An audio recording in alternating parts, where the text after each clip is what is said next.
So now, is it a good time? I suppose that would answer the question. There are a few things here that for me, just to summarize it, that tells you why I think it's a great time is low interest rate.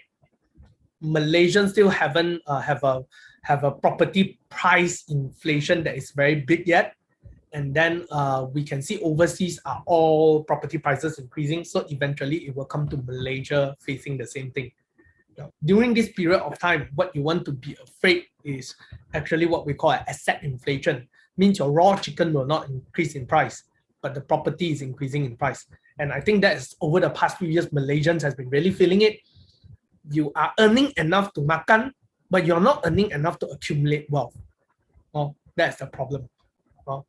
So this is actually a good period of time. So different property has a different strategy. Generally, the idea is this: look for property that people really want to stay. That is the best way to sell, find a property that you can flip at a good price. That's why landed property tend to do very well. And during right now, I would say that emotional selling is more fun because people are looking at upgrading their lifestyle for people who are doing well. And naturally, people want to stay in a place that's nicer because more and more people are working remotely. Number two is this particular place has an extremely good rental return. Always remember this: if you're looking at a property to rent out, look for only two things. Number one, LRT station. LRT line is your rental goal. Simple as that, because convenience is number one priority one.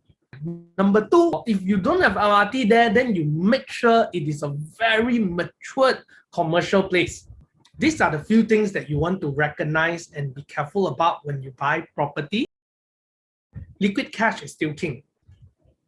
So if you are a working person and you are thinking about buying a property, you want to make sure one thing is that after you pay for your property, you still can save about 30% of your income.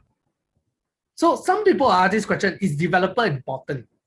Developer is only important for me if you go to a new area.